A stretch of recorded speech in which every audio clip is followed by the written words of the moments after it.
Japanese in 3 months, day number 18. Quick update. Haven't uploaded videos about this for a couple of days. I've been doing more or less the same thing, memorizing vocabulary with associations, creating more language islands, like these ones here, um, writing more mass sentences, preparing more of those, the 2000 verbs, and then a lot more sentences out of the 2000 verbs with lots of conjugations. That is all available through the link below.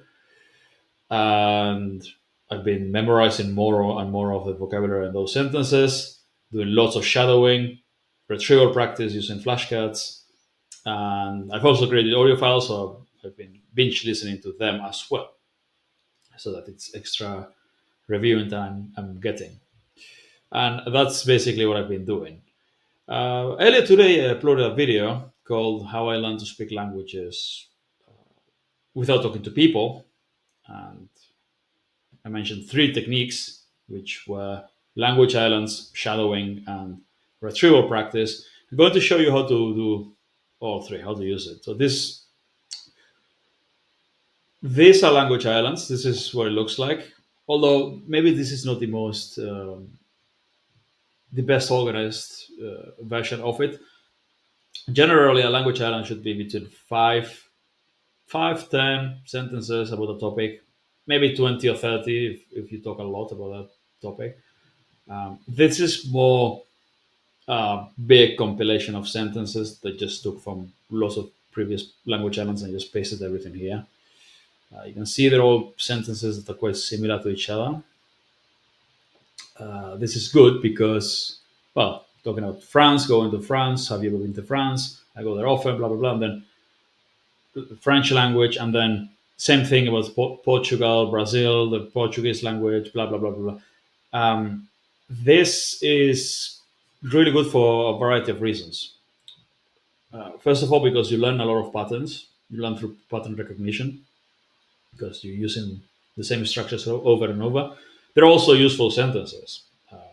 If you like languages, you probably like traveling and you like talking about countries and talking about languages. So it's useful.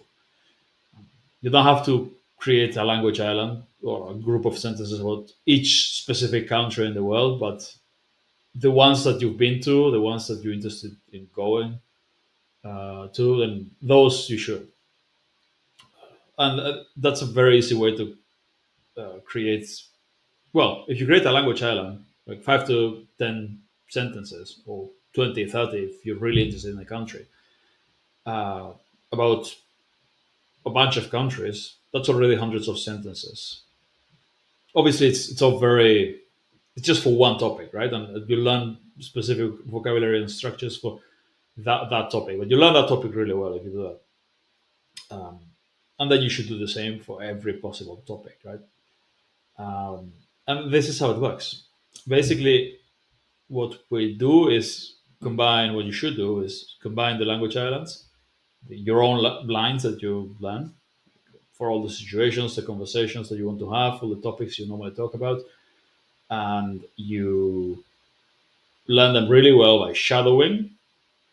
You should binge listen to them as well, and then retrieval practice. So the way it works is retrieval practice is the hardest one of them all because you have to remember how to say it, which is really important, obviously, but it's also the hardest part. So that should come last, in my opinion. So the best way to do this is you write them, you translate them, you create audio files, you start listening to them over and over. Although listening to them over and over is going to be very, very difficult. You won't understand anything at first. So I recommend you use associations to memorize a key vocab. You memorize the vocab first, or like you start listening to them, but you memorize vocab daily. So when you're listening to it, you recognize more and more words. So the input will get will actually be comprehensible from the beginning instead of just trying to learn through input. Input's great for reviewing, and especially good for hammering some information into your brain. If you just listen to random stuff, it's going to be very hard to get anything useful out of that. But if you've got your uh, couple hundred lines or 1,000 lines, which is well a couple hours of audio, and you listen to it every single day, and you also shadow it, and you do retrieval practice with it, that extra listening you're doing, it'd be really helpful to activate all that vocabulary. Yeah, you're not only working on your ability to understand, you're working on your ability to actively recall it and use it when you need it in conversation. So the way I would go about this is just first associations to memorize the vocab. Download it as a CSV file so you can do flashcards and start reviewing its flashcards. Create the audio files, two types, one with each sentence once, so normal, and the other one with each sentence 5 times. So you can do shadowing with that. So you listen to this one and do you speak Portuguese and Portugal hanasimasu ka? Portugal hanasimasu ka? Portugal hanasimasu ka? Portugal. It's 5 times, 5 times the next one, 5 times the next one. So you work on it really well and improve your comprehension and your own pronunciation, your fluency. You get used to saying things, and you do the retrieval practice. So translating, you look at flashcards and are you Portuguese? And you're like, how do I say this? And then you get the flashcard with this. And but you should do that once you've been doing the after obviously after memorizing the vocabulary and after doing a bunch of shadowing with those sentences. Otherwise, it's going to be extremely difficult in the beginning. But that exercise, so translating, you could do it with a spreadsheet as well without having to use flashcards. But yeah, I like to use both. You can really work on your grammar and improve correct all the mistakes you're making by doing that. You translate, check the meaning, check the translation, get instant feedback. You see where you made your mistakes as long as you're paying attention, and you self-correct.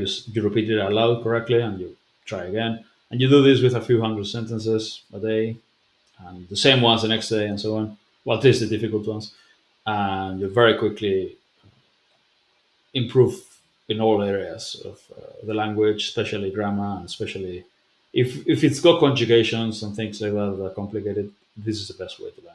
Just try to say it, get the feedback, try again, get the feedback again. Like, test your knowledge, feedback, test your knowledge, feedback over and over and over, and this feedback loop until you are basically maybe not 100% error free, but for the most part correct.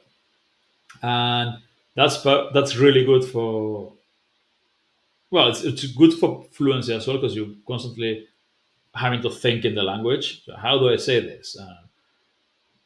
And if you don't know how to say, it, you know that you don't know how to say it. And if you combine this with the shadowing, like the shadowing will because the problem with this is that you forcing yourself to think in the language, and then you're getting feedback, and it's great, but it's also slow. And total amount of reps also counts. And if you do shadowing, you're getting in the time you need to translate one of these into the language and then get the feedback and all that, you've repeated 10 sentences aloud, maybe more, because it's fast. It's just one after another. And you're working on your pronunciation a lot as well. So the two exercises that are uh, they're very good if you use them together. They're complementary. So that's what I recommend you do. Create your language islands if you don't have them. At least 1,000 sentences would be ideal. In my experience, the people who write around 1,000 sentences do really well in conversation afterwards. After just a few hours of doing this. Um, so this week I'm going to go really hard on my language islands. I do expect you to shame me if I'm not able to speak way more this by the end of this week. I'm going to work really hard on my language islands, apart from memorizing lots of vocab and all that with everything else. But I should be able to speak for a few minutes, even if it's not great, even if pronunciation's not great yet, I make mistakes, etc. I should be able to speak well a lot. So, and I'm saying it now, so that I've got the pressure. No, I don't care. I mean, it's week 3, but there's still a lot of time. But yeah, this week lots of language islands, and focus on speaking, which is what you should do if you want to learn to speak a language. Yeah, no input, no, like, okay, yeah, input is good, but no, do not expect to become fluent just by watching videos and all that nonsense. Don't be lazy. Do the hard work.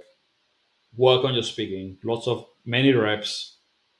Do the really hard stuff, right? The shadowing and the retrieval practice, because this will get you fluent quickly instead of just wasting years and then not getting results anyway. Anyway, thanks for watching. See you later with more Japanese. And let me know in the comments if you've got questions or you want specific materials or anything like that. All right.